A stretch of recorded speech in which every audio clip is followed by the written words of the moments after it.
El día de hoy les hablaremos acerca de los AINES. Nuestro grupo es conformado por Daniela Sarmiento, Camila Panchi y Katiuska Vallejo. Y antes de conocer acerca de qué son los AINES y cuál es su mecanismo de acción, hay que conocer un poco acerca de su historia. Es así que en 1500 a.C. se utilizaban hojas de arrayán para efectos antiinflamatorios. Hipócrates usó por primera vez la corteza de sauce y Celso en el año 30 a.C. describió los signos de inflamación y cómo poder contrarrestar estos efectos con la corteza del sauce. Y en 1761 Edmund Stone escribió en la Royal Society sus observaciones acerca en pacientes febriles tratados con pociones de corteza de sauce. El ingrediente activo de la corteza del tronco de sauce es un glucósido amargo que se llama salicina.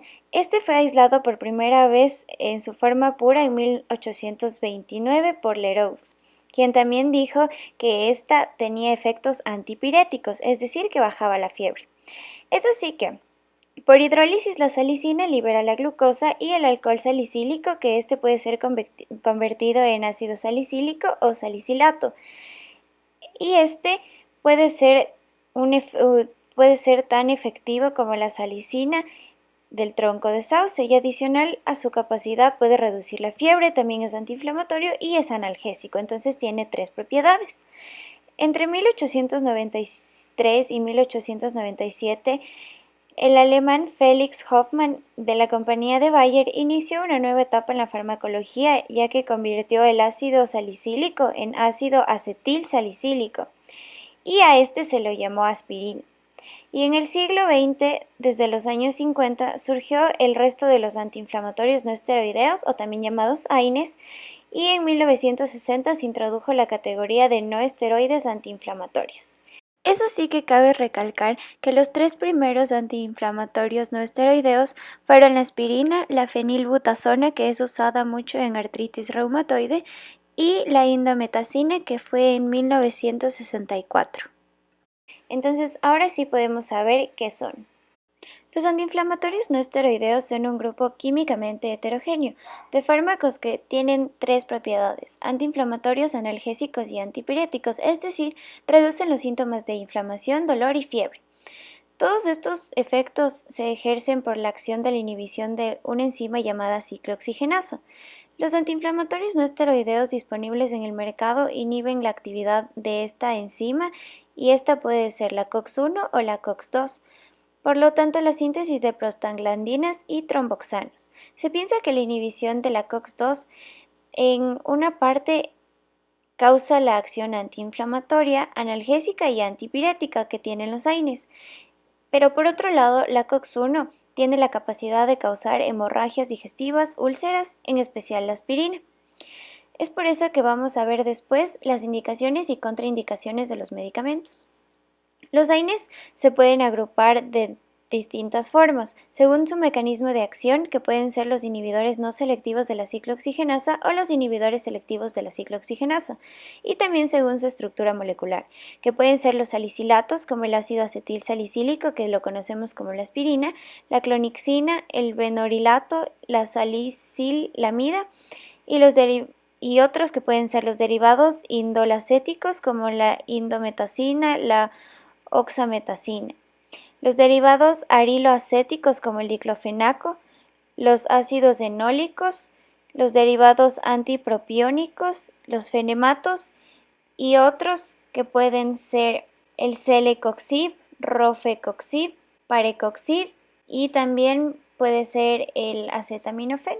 Entre las indicaciones, como ya se mencionó antes, estos se utilizan como agentes antipiréticos, antiinflamatorios y analgésicos, por lo cual son útiles para tratar el dolor agudo y el dolor crónico, particularmente de músculo esquelético, y entre estos están la artritis reumatoide, la artritis inflamatoria, la enfermedad de Kawasaki, el ataque agudo por gota, el dolor postoperatorio, la dismenorrea, el dolor de cabeza, es decir, la cefalea, y migraña. También se puede utilizar para bajar la fiebre, ya que es un antipirético, y la indometacina produce un cierre de un conducto arterioso permeable. Y también hay que tener en cuenta las indicaciones de la aspirina, que también es un AINE, pero este tiene ciertas recomendaciones específicas que lo veremos más adelante. Por otro lado, es importante recalcar que la eficacia de los AINES no mejora cuando se aumenta la dosis y, sin embargo, aumenta el riesgo de efectos adversos graves. Algunos AINES, ya que comparten el mismo mecanismo de acción, hay que tomarlos en cuenta de forma conjunta para poder ver si es que tienen el mismo efecto para lo que se requiere aumentar una dosis. A veces, sin ser consciente, aumentamos la cantidad total de AINE que deberíamos tomar en el día, y es por eso hay que tener en cuenta las siguientes recomendaciones. No tomar 2 AINES a la vez y no intercalar un AINE con otro entre 2 tomas. También cuando se tome un antigripal que se puede comprar en la farmacia, hay que comprobar si es que este contiene, además de otros medicamentos, por ejemplo, un AINE. Cuando un profesional médico nos indica un nuevo medicamento para el dolor, hay que comprobar si es que se trata de un AINE y si es que ya estamos tomando otros medicamentos, ya que tampoco se debe tomarlo si es que hay una prescripción de anticoagulantes como el Sintrom o antiagregantes plaquetarios como la aspirina, porque estos pueden incrementar el riesgo de los efectos secundarios. También hay que considerar que cuando se administra una crema, es decir, un tópico que tiene en su composición algún AINE, hay que tener en cuenta que a pesar de que su administración es local, puede llegar a alcanzar concentraciones en la sangre y si también está tomando un AINE oral puede aumentar el riesgo de reacciones adversas. Por otro lado están las contraindicaciones, y estas pueden ser dentro de las enfermedades del corazón tenemos al infarto miocardio reciente, a la angina inestable, la insuficiencia cardíaca, y entre otras tenemos a las úlceras gastroduodenales, la insuficiencia renal, hemorragia aguda y en la cirugía hay que suspender la toma de los AINES. Y la más importante es que hay que evitar los AINES durante el embarazo.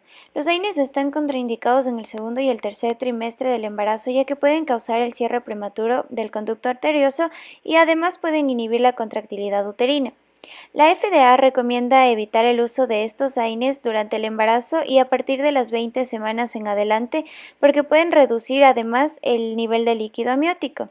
Sin embargo, existen estudios realizados en 2018 que demuestran que el uso de la aspirina en dosis bajas, que también este es un AINE, puede ayudar a la prevención de la preeclampsia en mujeres que tienen factores de riesgo, ya sea diabetes, antecedentes previos de preeclampsia, presión alta crónica, enfermedades renales y autoinmunitarias.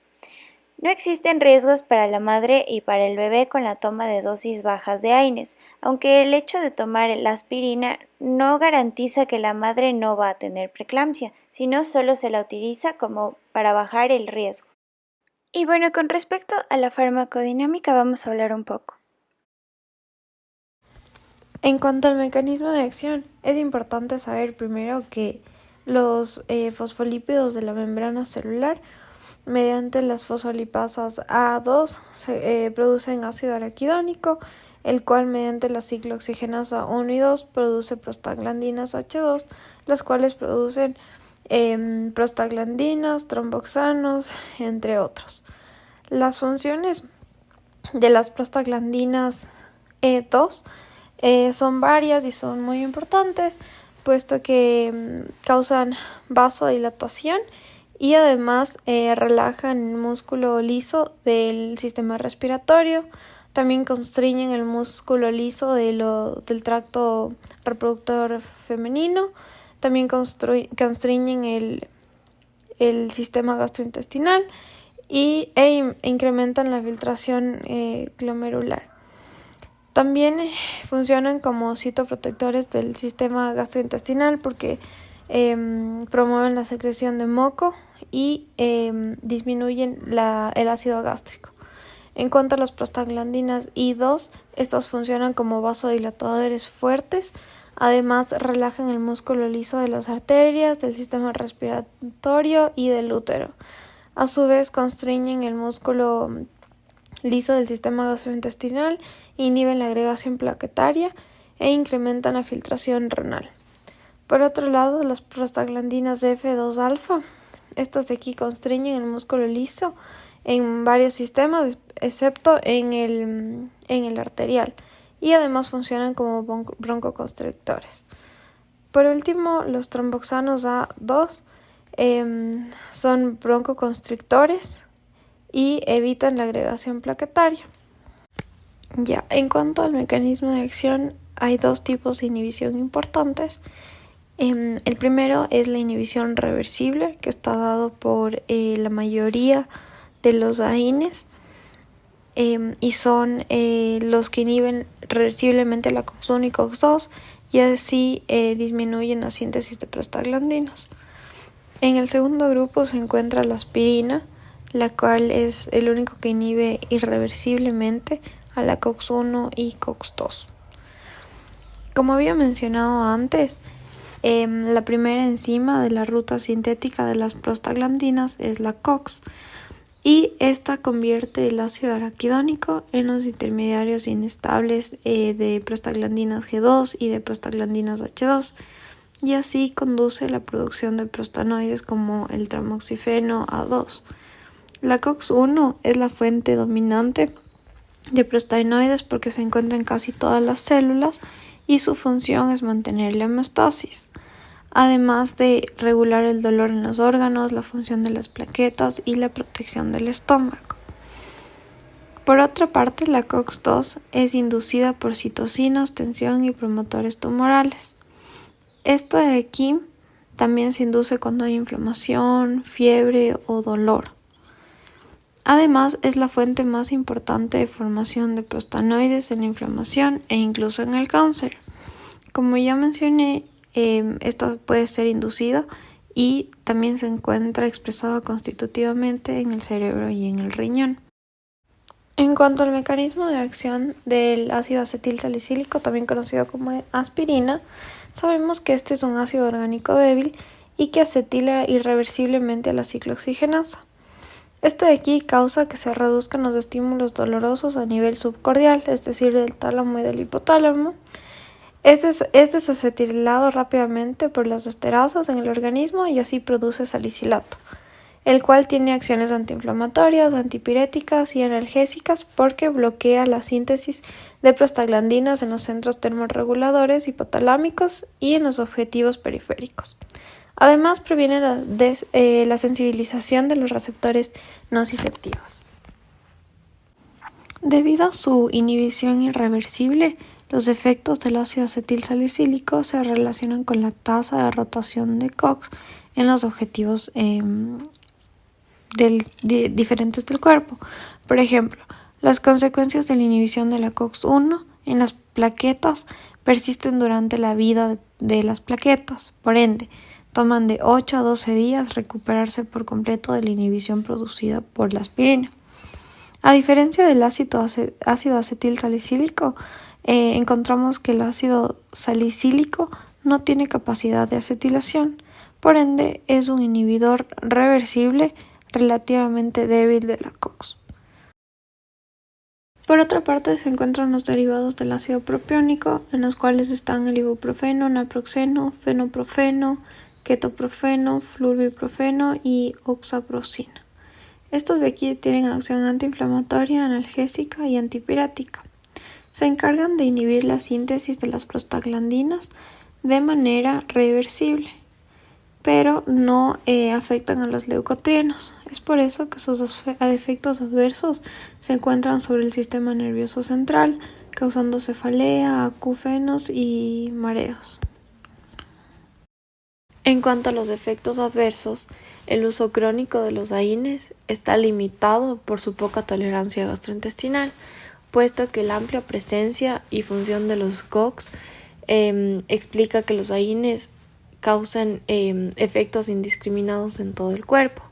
Un ejemplo bastante importante es que cuando se inhibe la COX-1 en el tracto gastrointestinal, estos de aquí causan varios efectos como dolor abdominal, estreñimiento, diarrea, dispepsia y disfagia, porque los COX-1 en la isoforma son citoprotectores de las células epiteliales gástricas.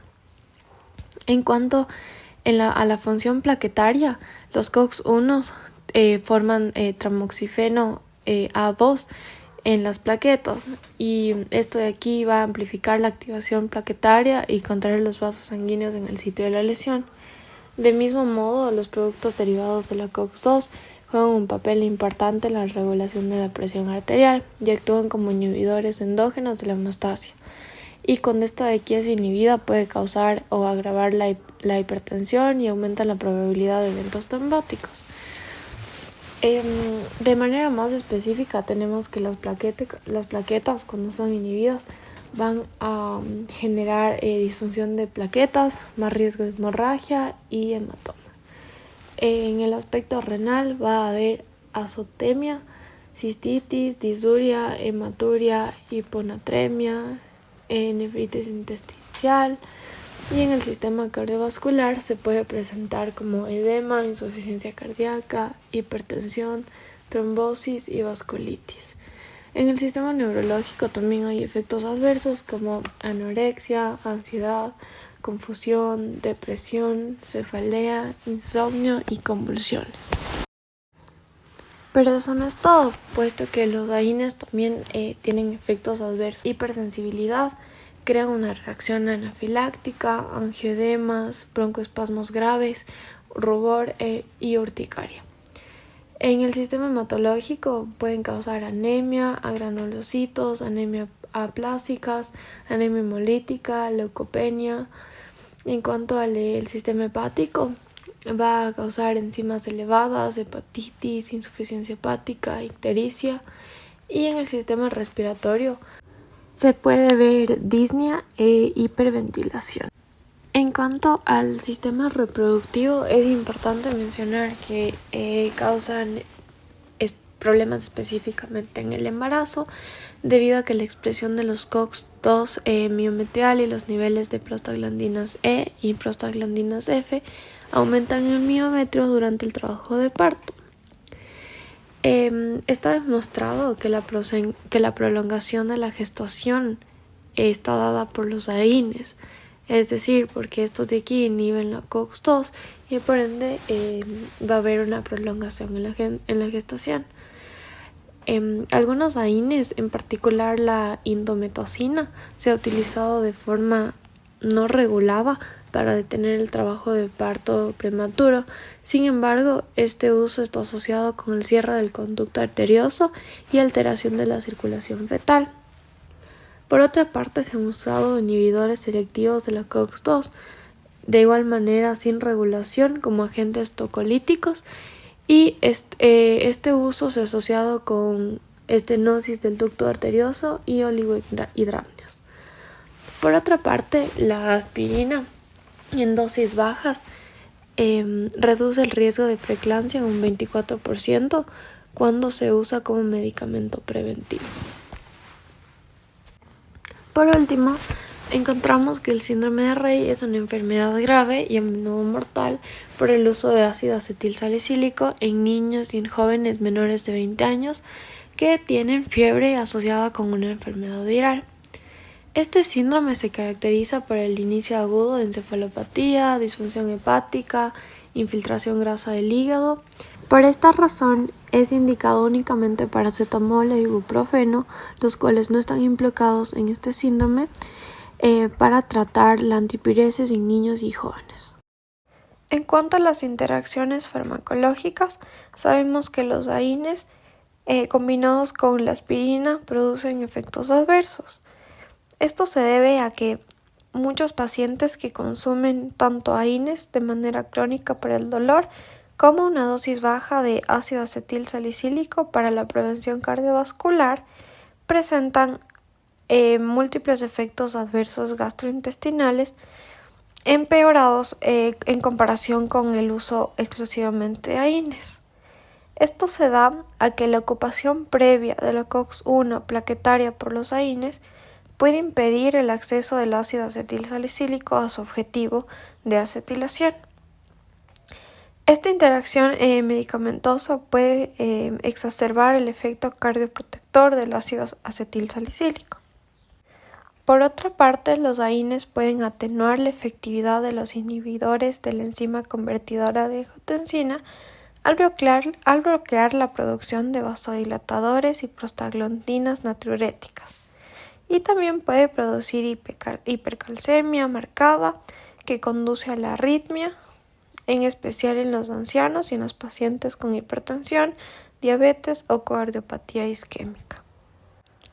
Además, los corticosteroides y los inhibidores selectivos de la recaptación de serotonina pueden aumentar la frecuencia o la gravedad de las complicaciones gastrointestinales cuando se combinan con los AINES. Además, los AINES pueden aumentar el riesgo de sangrado en pacientes que reciben warfarina, porque casi todos estos medicamentos suprimen de forma temporal la función plaquetaria normal durante la administración de las dosis, y algunos también aumentan los niveles de warfarina al interferir con su metabolismo, por lo que debe evitarse esta unión de los fármacos. Por último, los AINES están muy ligados a las proteínas sanguíneas, por los que pueden desplazar a otros fármacos de sus sitios de unión. Y ahora vamos a hablar acerca de la farmacocinética de los AINES.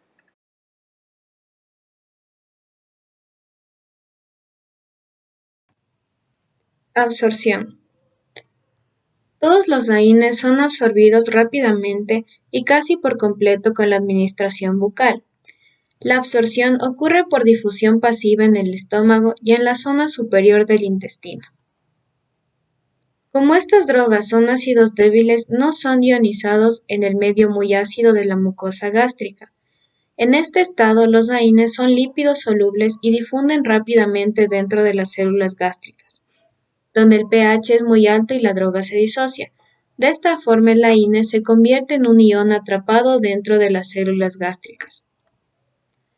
Esta alta concentración local contribuye al efecto adverso gastrointestinal y coadministrando antiácidos se retarda la absorción, pero la misma cantidad de droga va a ser absorbida.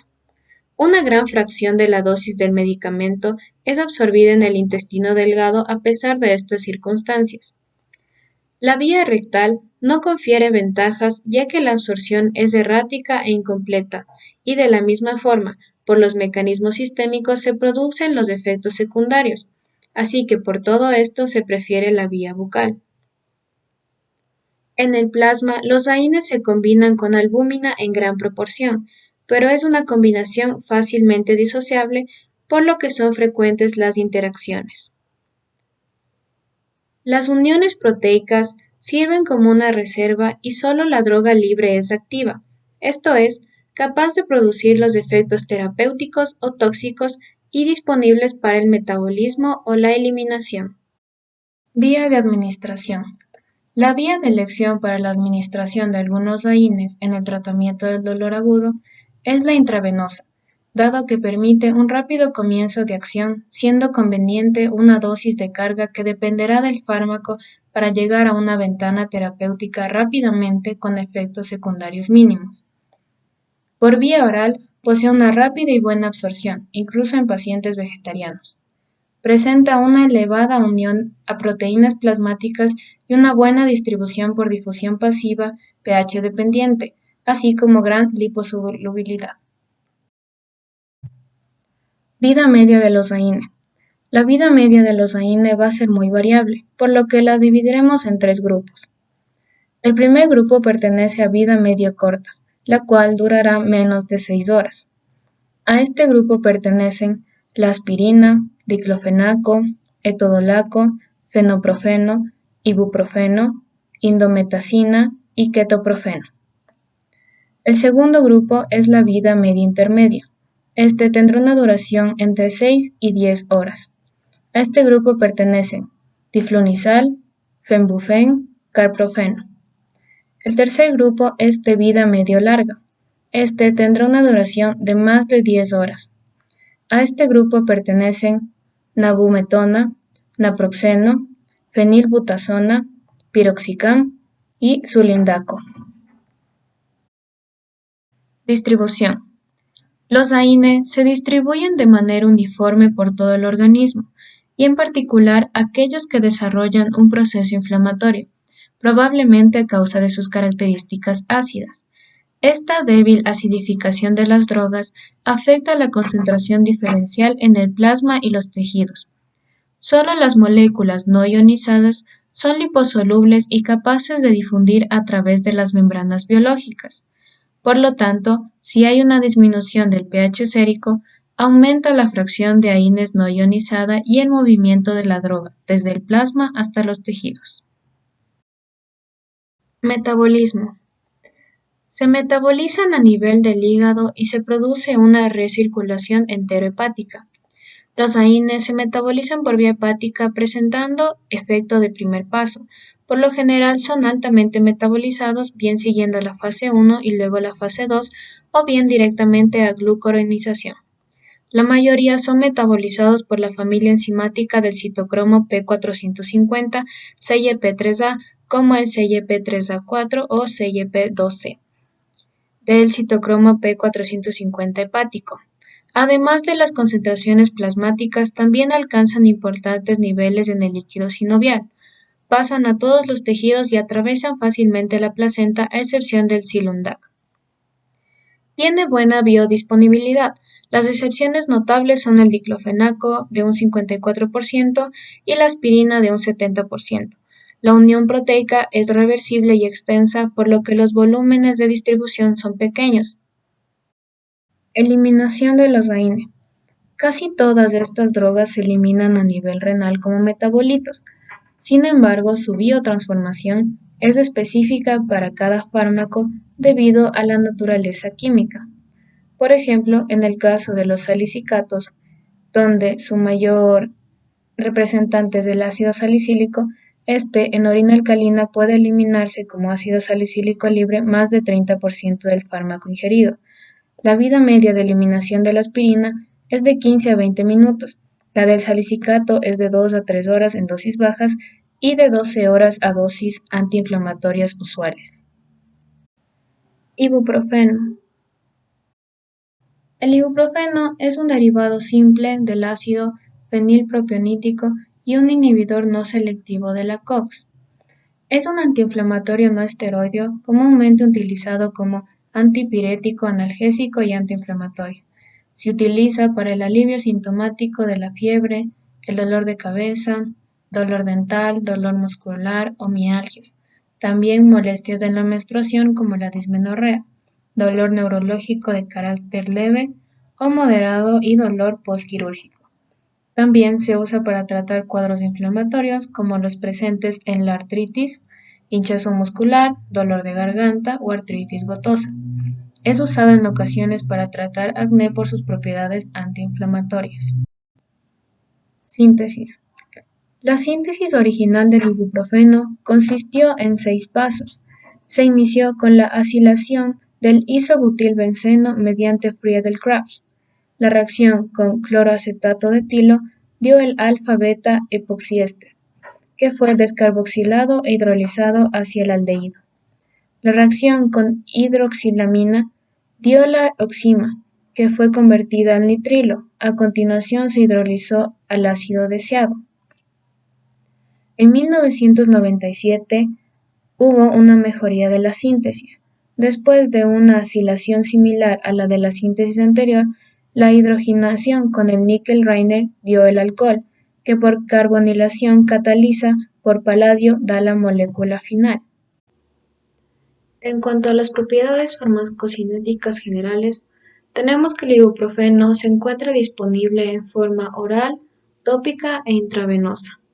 La vida media va a ser de 2 horas, va a ser metabolizado por el CYP2C9 y la dosis recomendada del antiinflamatorio serán 600 miligramos 4 veces al día. Indicaciones y dosificación. El ibuprofeno por vía oral está indicado para diferentes patologías. Se vende sin receta como tabletas de 200 miligramos. En dosis de 2.400 miligramos por día, el ibuprofeno es equivalente a 4 gramos de ácido acetilsalicílico. En cuanto a efecto inflamatorio, a menos o igual de 1.600 miligramos por día, es anestésico pero no antiinflamatorio. La administración preventiva de ibuprofeno, que son 400 a 600 miligramos, maneja con eficacia el dolor posoperatorio, disminuye el factor de necrosis tumoral alfa y la interleuquina 1 beta y reduce el consumo de opioide.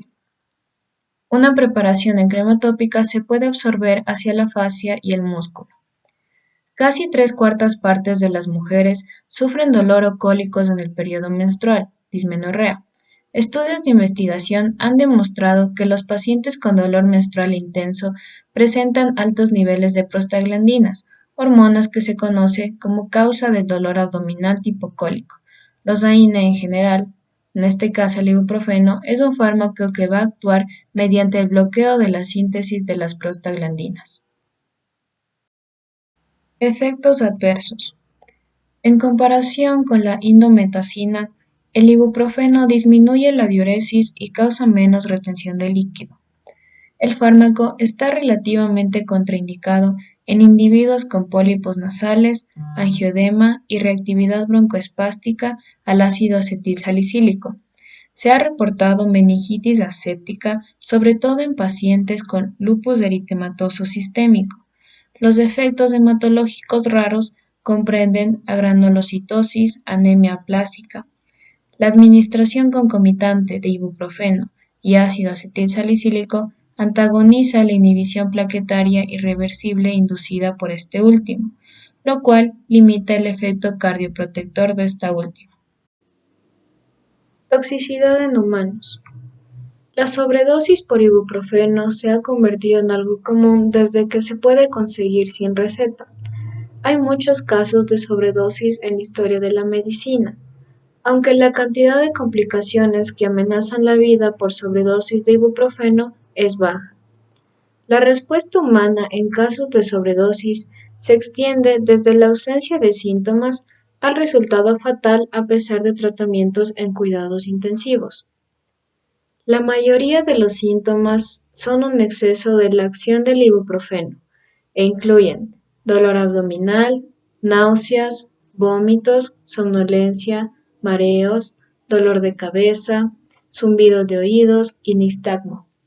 Rara vez los síntomas pueden ser más graves. Se conocen de algunos como hemorragia gastrointestinal, convulsiones, acidosis metabólica, hiperpotasemia, hipotensión, bradicardia, taquicardia, fibrilación auricular, coma, insuficiencia hepática, insuficiencia renal aguda, cianosis, depresión respiratoria y paro cardíaco. La gravedad de los síntomas varía según la dosis ingerida y el tiempo transcurrido. Sin embargo, la tolerancia de cada persona a la dosis también juega un papel importante. Generalmente, los síntomas por sobredosis de ibuprofeno observados son similares a los síntomas causados por sobredosis de otros AINE.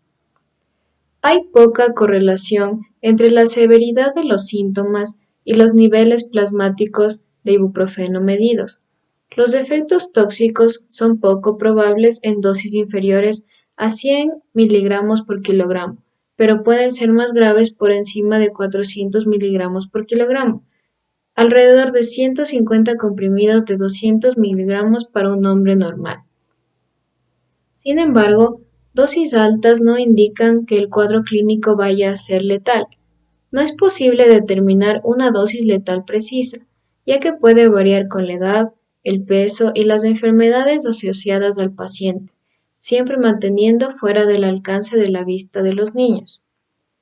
La terapia está basada en los síntomas. En casos tempranos se recomienda la descontaminación gástrica. La descontaminación se hace con carbón activado, el cual absorbe el medicamento antes de que entre en el sistema circulatorio. Actualmente, el lavado gástrico apenas se realiza. En cambio, puede ser realizado si la cantidad ingerida es potencialmente mortal dentro de los 60 minutos tras la ingesta. El vómito no es recomendado. La mayoría de las ingestiones de ibuprofeno producen efectos leves y el tratamiento para la sobredosis es sencillo. Las medidas básicas para mantener la producción normal de orina deben ser entabladas y la función renal supervisada. Dado que el ibuprofeno contiene propiedades ácidas y es excretado por la orina, la diuresis forzada alcalina es teóricamente beneficiosa. Sin embargo, como el ibuprofeno se une fuertemente a las proteínas en la sangre, hay una excreción mínima renal del fármaco inalterado. La diuresis forzada alcalina tiene un beneficio limitado. El tratamiento sintomático para la hipotensión, la hemorragia gastrointestinal, acidosis y la toxicidad renal serán indicados. Ocasionalmente, la supervisión en la UCI durante varios días es necesaria. Si el paciente sobrevive a una intoxicación aguda, normalmente no experimenta más secuelas. Seguridad de los AINES en el embarazo. La Administración de Alimentos y Medicamentos de los Estados Unidos, FDA, está advirtiendo que el uso de medicamentos antiinflamatorios no esteroideos a partir de las 20 semanas de embarazo aproximadamente y en adelante pueden causar problemas renales poco comunes pero graves al bebé antes de su nacimiento. Esto puede provocar un descenso en los niveles de líquido amniótico que rodea al bebé y posibles complicaciones. Por lo general, los AINES se utilizan para aliviar el dolor y reducir la fiebre. Estos medicamentos incluyen la aspirina, el ibuprofeno, el naproxeno, el diclofenaco y el Selokovit. A las 20 semanas del embarazo aproximadamente, los riñones de los bebés que están por nacer producen la mayoría del líquido amniótico, por lo que los problemas renales pueden provocar un descenso en los niveles de este líquido. El líquido amniótico proporciona un colchón protector y ayuda al desarrollo de los pulmones, el sistema digestivo y los músculos del feto. Mecanismo de la nefrotoxicidad inducida por AINES. La COX-1 cumple un rol fundamental en la fisiología renal mediante varias prostaglandinas, como la prostaciclina, PGE2 y PGD2. Además, dilatan la vasculatura renal, disminuyen la resistencia vascular renal e incrementan la perfusión. El resultado es la redistribución del flujo renal de la corteza a las nefronas en la región intramedular. Es posible deducir que la inhibición de la COX-1 podría disminuir la perfusión renal total y redistribuir el flujo renal a la corteza, proceso que conduciría a una vasoconstricción renal aguda, isquemia medular y en algunos casos a insuficiencia renal aguda. Las principales reacciones adversas de los AINES a nivel del sistema renal son insuficiencia renal aguda por cambios de la hemodinamia renal, necrosis tubular aguda, nefritis intersticial o necrosis papilar, así como un trastorno hidroelectrolítico como hiponatremia o hipercalemia, hipertensión y edema.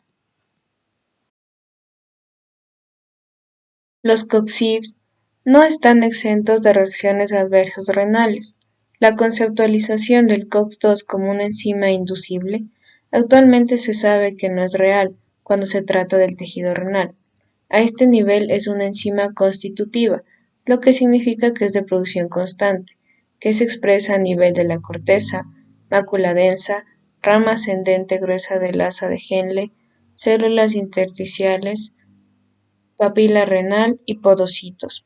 La expresión de la COX-2 está incrementada en isquemia renal, estado de depresión de cloruro de sodio.